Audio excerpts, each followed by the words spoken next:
so we come back to the dock and to this, other bar. This is like the third bar so far. Have more beer. And then some friends of ours called and said, hey, we're going to be over at so-and-so place. And I'm like, that's 200 yards away. We'll be there at 7. So by now we've been drinking since noon. And so we get to this place at 7. And the mistake I made was letting this girl switch from beer to wine. And so I knew that, about 9 o'clock I realized that, okay, she's drunk. And I realized that when the owner's wife walks by, she smacks her on the ass. I'm like, oh, I gotta get this girl out of here. Home. Yeah. So I pour her in the boat, drive the boat around to where I've got the truck and trailer parked. Yeah, that's pretty much what it was. And I say, okay, Nadine, it's time to get out. She won't get out. So I'm like, okay. So I go and I back the trailer in, and I get back in the boat and put it on the trailer, and then pull it all out.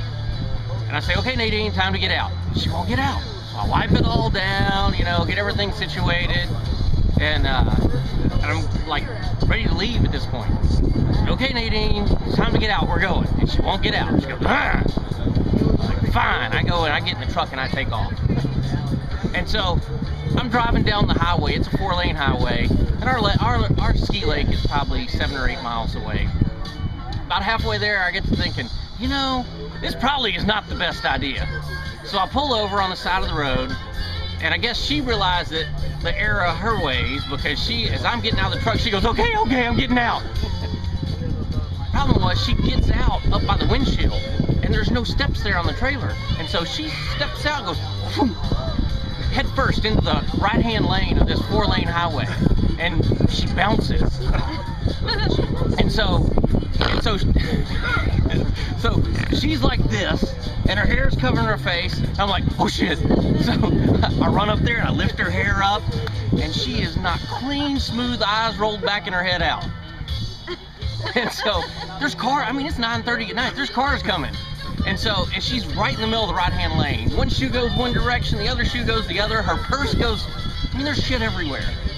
And so I'm like, what the hell do I do? This chick is just out. And so, and there's cars coming at us. So I'm like waving people over, and they're starting to slow down. And I finally get to thinking, somebody's gonna call the cops. So I grab her under her arms, I drag her over to the truck, open the back door, throw her in, her ass is up in the air. I run back, grab her shoes, throw them in there, shut the door, and then I take off. And so I'm thinking, I gotta take this dumb bitch to the emergency room. I'm like, I got my brand new boat back here though. Like, I can't take it to the emergency room.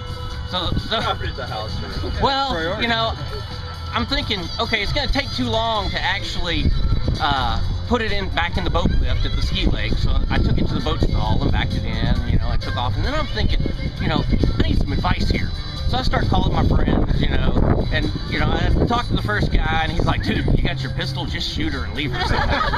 And so I'm like, okay, you're the wrong person to call. So then I call another friend, and he answers, and I'm telling him the story. He's like, hold on, man, hold on. I'm like, okay. And I hear him go, honey, get on the phone, you gotta hear this shit. And so I relay the whole story to them, and they're laughing their asses off. And then at some point, she starts stirring in the back seat. Now, she's been out cold for 15, 20 minutes at least. And so she starts stirring, and I was like, oh, okay, well, I don't think I need to take her. She's not dead. But then I'm like, crap, I can't just take her and dump her off at her house. So I had to take her to my house, and I threw her on the couch, and I went to bed. And at some point, she got up in the middle of the night and came and got in bed. And then I got up the next morning, and I'm drinking my coffee, reading the newspaper, and she walks out. And she's holding her arm. She's like, what the hell happened to my arm? I'm like, your arm? What about your head? And she's like, what the hell happened to my head? I was like, you don't remember anything? Clueless. But she bounced. Hey, Shane, tell the story about that